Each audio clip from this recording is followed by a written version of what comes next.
G'day, ladies and gentlebeans. My name is Guz the Substitute, and today I want to go over one of my favorite Magic the Gathering decks. Yes, you have heard correctly, I did say Magic the Gathering, specifically Commander, because I don't want to lose you just yet, but my deck is basically Machinedramon, but for Magic the Gathering.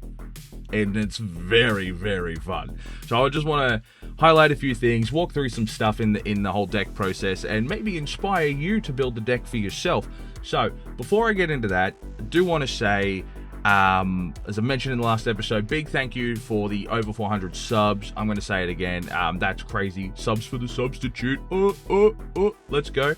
But also, there is a link in the description should you wish to join the Discord for Guz's Gentle Beans, where you can meet other like-minded Digimon players and perhaps card players of other sorts and varieties after this particular video. So, with all that said and done, I don't believe I have any other introductory notes to go over. I do not, so let me show you my son.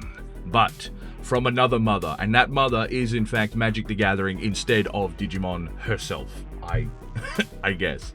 Alrighty, here we are. So this is Architect. If you're already familiar with the Magic the Gathering circles, you will know this is an online deck builder, and because in Commander you have mostly like 100 unique cards in a deck, having something like this is actually very, very helpful. Not sponsored or anything like that. I have used them for, I want to say, like maybe 3-4-ish years, something like that. But in Commander, if you're unfamiliar, you get a Commander, right? So this is like just a dude who lives in a separate zone that you basically get to cast as an extra card in hand sort of perpetually. The Machinedramon equivalent that I have identified and have really enjoyed just playing the most in Magic the Gathering is, of course, the Mimmothy. Now, this fella is, I think, one of the original commanders that was like in like a pre-con or pre-constructed deck. Like one of the first round of commanders, I want to say. At least as far as, capitalism's concerned, I guess. Magic has a very deep history, and I took some time off, so I don't know. But basically, there's a bunch of words on this card, which are very, very, very funny. And it'll seem very similar to Machinedramon, and then when we go over that, you'll understand why it's quite similar. So, when you cast this thing, alright, so you try to, use on play that kind of vibe from Digimon, as it enters, so before it enters, so after it resolves, which is times for interactions and stuff in Magic, you can exile 2 creature cards from any graveyard, trash or discard or whatever you know it as. If you do, the Mimmothy, our analog for Machinedramon, comes in as a copy of one of those cards. Very cool, very cool. And an additional +1/+1 counter for each power on the other card that gets exiled as well. Now, this seems a little wacky, so we're going to go over a couple of examples here. And thank God I have them all categorized, and there's a whole bunch of colors and things like that. If you want to have a deeper look, I'll put a link in the description, I guess. But like, if we go, alright, cool. If he just enters the battlefield because he's a 0/0, he's going to die. So we can't do that. We have to exile 2 cards. So, let's have a look at some of the creatures we maybe choose the text only for. Like, Skitherix, also known as Skittles. The Blight Dragon, because it has Infect, which says if I deal 10 damage to you, you lose the game. Very, very, very dangerous card. It has Flying, which is a form of evasion. You can give it Haste with an extra black mana. Very scary. And he'll enter in as a 4/4 instead of a 0/0. Now, that seems pretty respectable. But if we choose a second card, like Yargle and Multani, whose power is 18, right? See where I'm going with this? All of a sudden, this is now a 22/22 with Flying and Infect. It's this guy. Just stupid. Right? And we get to do that with our commander, which is incredibly similar to how EX1 Machine and EX9 Machinedramon work, right? You grab cards from your trash or hand, right? Depending on. And then you put them underneath to give it a bunch of different abilities, and you just sort of whack an opponent for game. Now, Commander is a bit different. It is a 4-player game, including yourself. So, you're not really going to be able to take out the whole table in a single turn. and definitely not in these colors, which are known as Sultai, which is, or Bug, right? Black, green, and blue. But you know, hey, it is what it is. What I do want to just highlight some really, really fun cards that that are in this thing. Like, you can put in the Mind Skinner, and you can enter as this. This can be your commander. You can be unblockable, which is hilarious.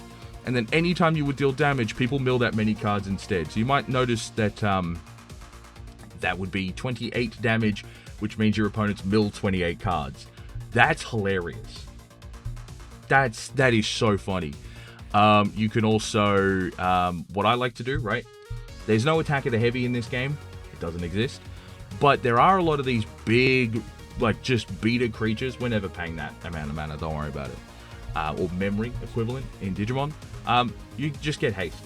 And trample, for the lack of a better word, is piercing, basically, in Digimon.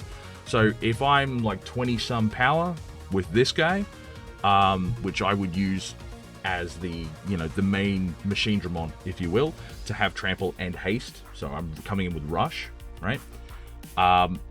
Plus 18, right? I'm able to one-shot some people unless they put everything underneath my dude to kill it, which is very, very funny. Because this deck is basically interacting with the graveyard and doing a lot of graveyard-related shenanigans, I actually have so many cards which filter. Like this hot mermaid chick, like Kiora, hey yo, what's good, you know, right? When she enters, draw 2, discard, then you attack. If you got 7 or more, create an 8/8. That's scary as hell. A lot of these cards will allow you to draw and then trash. You'll get cards like Mulch as well, which I love. This is basically a Supreme Connection kind of card for Digimon, right? Reveal the top 4 cards. Right, Supreme Connection reveals 5. Then you put all land cards revealed this way into your hand and the rest into your graveyard. Now this is great for this deck because that's where I want all that stuff. And the land is basically memory equivalent, right? Like that's our resource system. So this just basically says, hey yo, get paid and ramp. How good. I love that.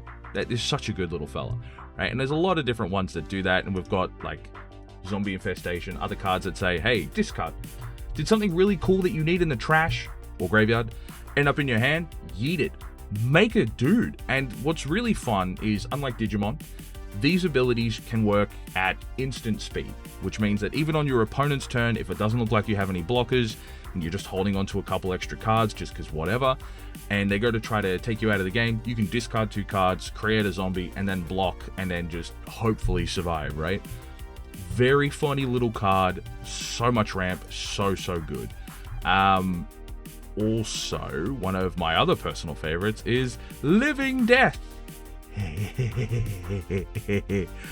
This card is insane, right? So there are a lot of games where my graveyard is going to be very, very full. Very full. If you've ever played against a graveyard deck at all, which is my first love in card games, when I got into Magic, I was playing zombies and demons and reanimate, mono black shenanigans. It has my heart, my rotting heart, if plushies have hearts.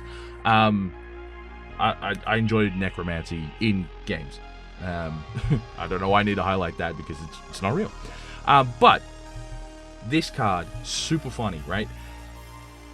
The text is a little wacky here, right? It's like exile all creature cards in graveyard, then sacrifice everything you control, then return everything that's exiled. Basically, everything that's in your bin goes on your field, everything that's in your field goes in your bin.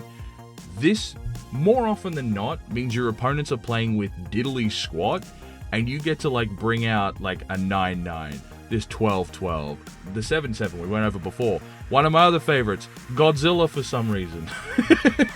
That's not even a joke, it's an 11/11, bro. Like, yeah, that's a big motherfucker. Get him in here. That's crazy.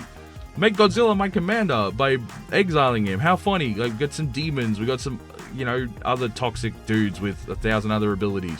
We got this dude with literally 7 abilities and keyword soup and dumb shit. Like, there's some really funny stuff. What also really funny is there is a sneaky little Emrakul. Now, if you're unfamiliar with Magic, just sort of as a whole, Emrakul is kind of the boogie woman, I guess.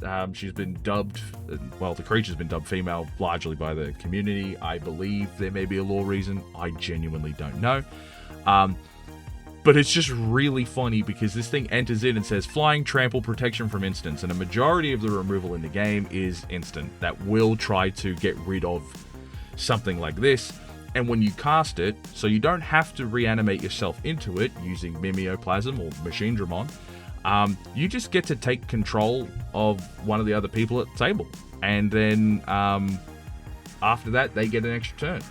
Now, normally, what people do, it's so funny. Normally what people do is they take control of someone and then try to blow up their board, try to burn all their resources, give them the worst turn imaginable, sacrifice everything, do all this crazy stuff after damaging everybody that isn't them. I don't do that at all. I think it's way funnier to make my opponent the threat, give them an extra turn, and see what happens. Because chaos, baby, chaos, yeah! It's so much more fun watching your friend just go absolutely crazy and then learning how to play their deck with them, basically coaching you and be like, all right, cool, so what does this card do? What does this card do? Oh, I see. Oh yeah, we're just gonna big dick swing at our other mate over here and just absolutely murder him, right? Like, it's so funny. There's also a bunch of self-mill stuff because you can't be a graveyard deck unless you put things in the graveyard, and Hermit Druid is actually probably one of the best. This card is crazy. I'm actually so glad it got reprinted. As a little side note, you pay 1 green, which is incredibly easy to pay because you've already done it in order to get the fella out. Reveal cards until you reveal a basic land card. Put everything else into the graveyard. So, of my lands, I think I have, just 9 basics. 3 islands, 3 forests, and 3 swamps. So there's actually a pretty good chance that most of the things that I need could end up there in the graveyard, which is absolutely crazy. Which also means that cards like these guys, Dredges, if you're unfamiliar, are very, very funny. We'll look at life from the loam here for this one. Anytime you will draw a card. Anytime. If this is in your graveyard, right, just mill 3 and then add this card back to your hand. Yeah. How good? That's crazy. This guy has Dredge 6. You go to draw a card? Nah, babe. Draw 6? Oh, yeah. No, I think I motherfucking will, actually. Thank you so much. Right? And then we've just got some other generic reanimation stuff. Animate Dead and Reanimate came from one of my favorite premium decks of yesteryear, Graveborn. Absolutely fantastic deck. It was one of the ones that made me fall in love with mono black reanimation strategies. And, side note, found my favorite card. Sphinx of the Steel Wind, favorite card in all of Magic. He's just a good little guy. Outside of that, we've got other things that just resurrect single targets in case we need, you know, our Mimeo Machinedramon analog over here to have a buddy like any of these crazy bastards. This one's really funny. Pay 1 black. It enters the field. You have 40 starting life in Commander, so it immediately dies, and you got 13 power just sitting in the bin. Oh, chef's kiss. But you get something like Rise of the Dark Realms here, where it just says, yeah, everything in every graveyard, that's now yours. Just everything. Mash reanimate, but it's mine now. And if you've been milling people with the Mind Skinner over here, oh, baby. Oh, baby, it's cruel. It's cruel out here. I love it.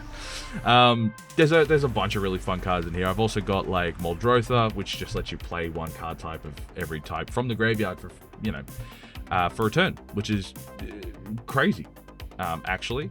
We got a 16/16 indestructible worm because sometimes being a big machine is big funny. We have Hogak because I watched a bunch of Ristic study videos about the competitive Magic scene, and Bring Back the Gak was honestly one of the funniest things that I had ever encountered.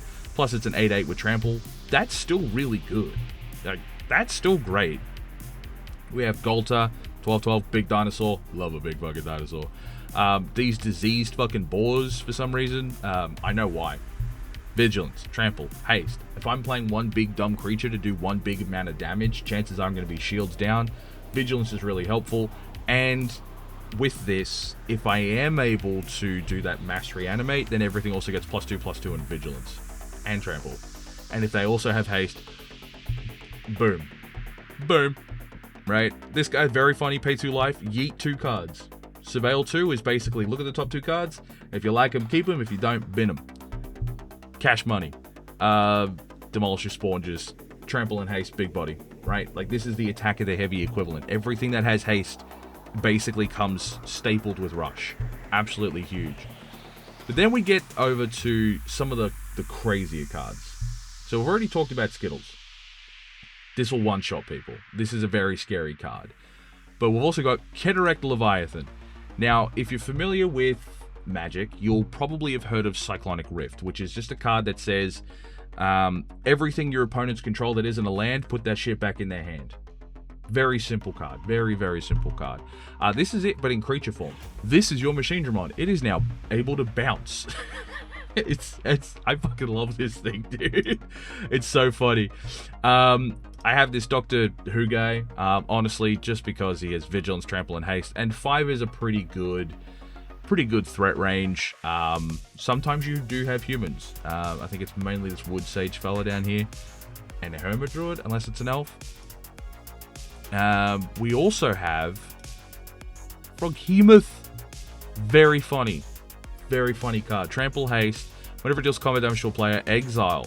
That many cards from their graveyard. So we kind of lose some of our fun stuff. Like, we can't steal some of their good creatures. But we can get rid of, like, sorceries, instants, enchantments, lands, other things we can't use. And then we get a +1 counter for each creature card that we exile that way. We don't have to exile them, but we can. And then we gain life. We can stay in the game by just beating them with this giant-ass freaking frog. Which is great. There's also, like, the Frogantula, I think it is. Rampant Frogantula. This thing is hilarious. It gets +10/+10 for each player who has lost the game. So it'll keep track of all your dead opponents, which is just so funny. And then, God, it's so funny.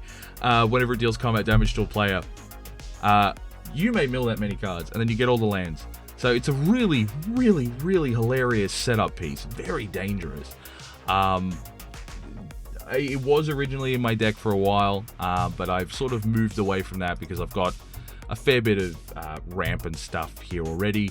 One of my other favorite cards in here is the Giggling Skitter Spike. This card is fucking stupid. I'm going to be so real. Like, it's indestructible in a 1/1. Okay, that's not that impressive. I know what you're thinking, right? It's just a 1/1, whatever. But when you can get like +16 and +18 power, this thing is scary. And then whenever it attacks, blocks, or becomes a target of a spell, it deals that much damage, it's equal to its power, to each opponent. Now you're starting to see why this card is fucking stupid. I play this thing past turn, you can't attack me, otherwise you'll be taking like, what, maybe 20 damage on the swing. You could lose the second I block. All I gotta do is block. We don't even have to go into the battle. You don't have to, like, exile me or anything. The second that I declare a block, boom, it's over. Or I attack, bang, everybody just gets shot. Like, you're putting a loaded gun on the table. It's absolutely hilarious. Again, one of my favorite decks that I have. We've also got a bunch of interaction over here. Stifle. This card. So you're probably familiar with the counterspell of Magic, right? If you've played Magic, if you're unfamiliar, counterspell just says if your opponent casts something, tell them to go fuck themselves. You can see it over there. It's in my list. It's a great card. Great card. However, it doesn't stop activated or triggered abilities, which Stifle does. You might be thinking, why is that in here? There's a simple reason. First off, Beholder Art, that's fucking hot, okay? But also because there are lands. If I have one, I don't. Let me go get that for you. If you play Magic, you already know what I'm looking at. This one land that can be put in any deck that runs black. It just says exile target player's graveyard. That is my stuff. Don't touch my stuff. Just don't touch my stuff. And yeah, that's. I don't want to go through every single card because honestly, it's 100 cards, right? I just want to do like a quick run of the best ofs, and yeah, it's really fun. Like a lot of the lands and stuff, I have proxied. If you care about the color tags, the blue ones are proxies, and I'm okay with that. I know proxies tends to be a bit weird for some people, but if Post Malone can turn around and say play the player and not the wallet, the man who can afford like the $2 million one-of-one ring or whatever the fuck that thing went for, if he's saying, play with proxies, I don't care, I'd rather play a good game rather than just like a ruffle stomp with like money cards, you know what? Bet. Good on you, Posty. Big Magic fan, by the way, in case you didn't know. But yes, there's also the sideboard here, which I'm mostly blocking. We don't need to go over that because there's just a bunch of other war crimes in there. But as you can probably see, instead of requiring 5 cards, 4 cards, whatever, for either EX1 or EX9 machine, Mimi only cares about 2 cards, which means that there's a whole bunch of really fun combinations that you can put together. And obviously I'm choosing like some really big beaters. I'm choosing to prioritize a lot of evasion, like trample or flying, as well as haste. In fact, haste is the main keyword that I looked for a lot of these, and I think 5 power and toughness was the lowest that I went to. So then I can modify by 13 or 18 or even by like the 7, the 12, and you know, all that over here. A lot of it is just to get trample and haste, like Vorinclex over here. I actually don't like having Vorinclex in this deck. It's just because it's got 1 more power than Balustrade Worm. Same ability, I don't care about the counters. Yeah, it does kind of come up. I try not to rely on it if I can, or just tell people to play like it's really not there because I just wanted 1 more power and toughness, just to be real. But I also understand, it's Vorinclex, he's a son of a bitch. If you don't know, it's okay. You will. When you play up against it, you will know about it. But I just thought, you know what? I should share my boy. I should share my Magic the Gathering Machinedramon. That's my boy. That's my son. Now, I won't be going over all of my commander decks because, honestly, we don't got the time for that. But I just thought, you know what? I want to share this. I want to share my oozy little boy, who is basically Machinedramon, with some really fun, cool tools, especially ones that you can use in a more social sort of setting. Now, if you're also Magic inclined, you'll probably have also noticed that it's got some pretty strong cards in it. It is bracket 4. I am running an Emrakul after all. What that means for non-Magic players is that this thing has some pretty serious teeth.